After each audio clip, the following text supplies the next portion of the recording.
so we're going to get started on restoring these garage doors in Edina. We just pulled up, we kind of unloaded our equipment here. We instructed the homeowner to pull their cars out of the garage. We just want to do that just in case, because we're going to put gel stripper on here, let it sit all day, and then we're going to pressure wash it off. And we want to make sure that when we pressure wash, if there's any cracks or anything and it pushes through, it doesn't land on the car. So they have to make sure that they pull their cars out of the garage during the stripping day. The other thing you want to make sure you get is the garage code. They set a temporary garage code for us, which is great. However, whatever way is comfortable for them, maybe they know that they're going to be home the entire process, that's okay too, but we want to make sure that we can lift the garage doors up and down as we're working. You see the finish on these garage doors right now, what we're kind of looking at, it's beyond the point of like a maintenance code or anything like that. It's been probably 6-7 years too long. So we're going to get a gel stripper applied. There's two different ways that we can apply the gel stripper. We can either put it on with a sprayer, which is what we're going to do today, or we can just put it on with a brush. It kind of makes a difference as far as how hot it is and if the sun's shining directly on it. If that's the case, it makes a brush application a lot more difficult because it'll start to dry. You need that gel stripper to stay wet for at least 5 or 6 hours for it to work through all of the previous coats. If it dries up, then the old coating will kind of harden again and it'll stop. The stripper will stop working. When you put it on with a sprayer and you get it on real quick, it makes it a little bit obviously faster to apply it, but also you can cover it with plastic right away, so you have less of a chance of it drying out, and you can also put it on thicker. So the first thing that we're going to do is get the outside edge masked off. We are going to paint this trim, but we're going to just get it masked off anyways, because usually we're not painting, we're just taking care of the garage door. So we'll mask it off. We'll put some 24-inch plastic on the bottom here. We don't really have to worry about this type of cement, but standard practice is just put a 24-inch piece of plastic down at the bottom, so any stripper that sags and runs off the garage door, it catches. And then we can take that up when we start pressure washing. But we'll get started on masking right now. Tack it up so it doesn't move around too much.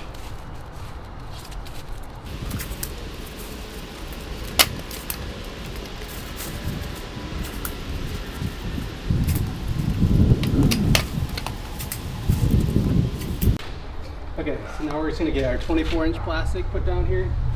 Just clean it up quick with a rag or a broom.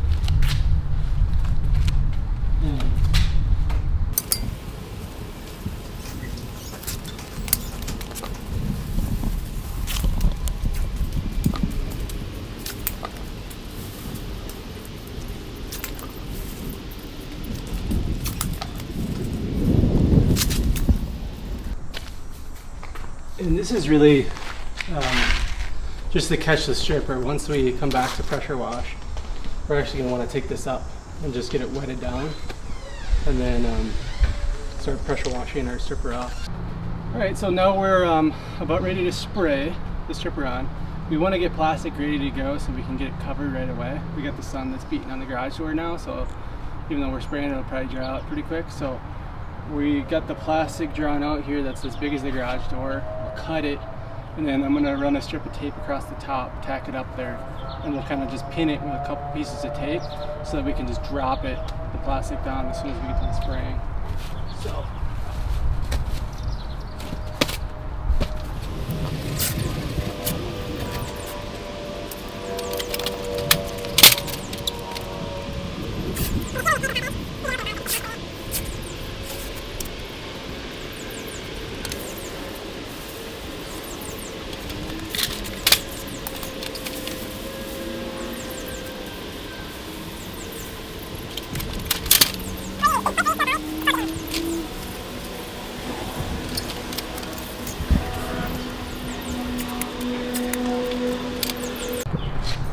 Okay, so we rolled it up and tacked it at the top there. If you were brushing this, you'd probably want to tack it along this edge because you're going to be moving a lot slower. You're going to be doing a panel at a time. So you're going to take the plastic off and put it on here immediately after you get done with like one panel. And then you're going to do another one, put the plastic over the top of it right away because it's going to move a lot slower. and then you're gonna have to tack it a couple places up top, otherwise the plastic will fall down. So a little bit different process if you're brushing the stripper on versus if you're spraying. This is set up for spray. So now we're gonna get the gel stripper loaded up with the sprayer. We actually already loaded up because we had to clean the sprayer out at the shop, so it's loaded with stripper, and we just had to do a couple tests. So you can see the consistency of the stripper. It's pretty thick. It's kind of like peel bond.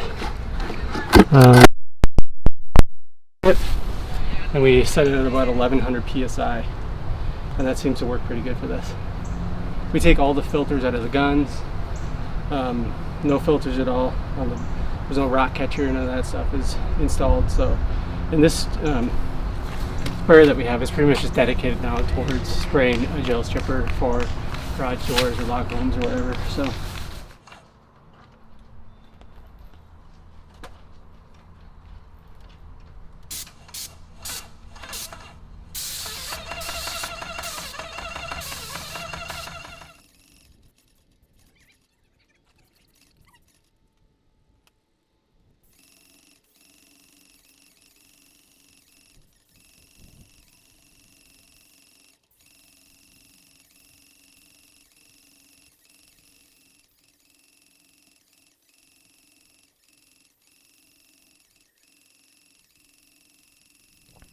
So it's important to get a second coat applied over the top of that first coat, especially on a double car garage door. The sun's beating down on it. It's starting to dry up on me already. So you really want to get a lot of material out of that stripper applied. So that second coat is really important.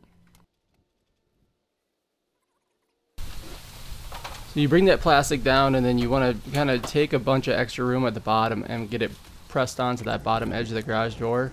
And leave yourself enough room so that when you press it up to the top, it doesn't pull on that top edge of the tape. So just get it all pressed down and you should be good to go. Okay, so it's been about 4 hours, maybe 5 hours. The longer the better. You can get this stuff applied and then wait for it to kind of work its magic and come back later in the day, the better, especially if it's cooler out. You know, if you're 50s, 60s, it's going to take longer than it is when it's 90 degrees to kind of work. So, but it's been about, like I said, 4 hours or so, and I can tell if I do a scratch test on the surface here, I can tell it's releasing, it's going down the bare wood pretty easily. It's not going to release everywhere, but the objective with stripping is kind of get us about 75% of the way there, so it makes it easier when we start sanding.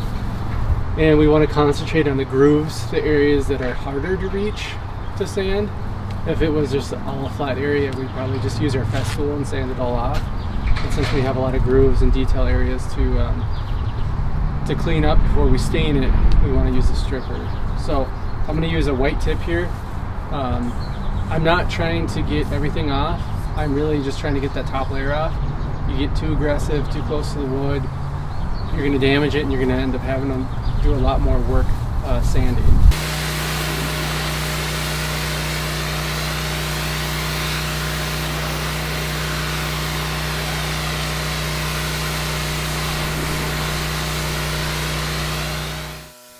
Mitch is going at these beveled edges at about a 45-degree angle. So on each panel, he's going over it twice. We really want to make sure that we get it stripped out of those beveled edges because it's going to make sanding a lot easier.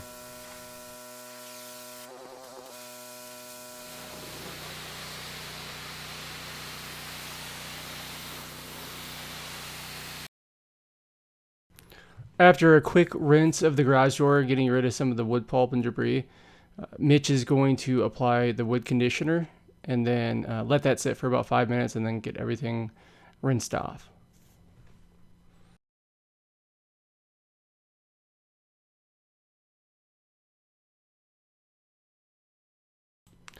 So we really can't emphasize the rinsing enough. Once those wood fibers dry out and they stick to customer's house, it's really hard to get those off. So make sure you do a really, really good job of rinsing the trim, the garage door, and the cement.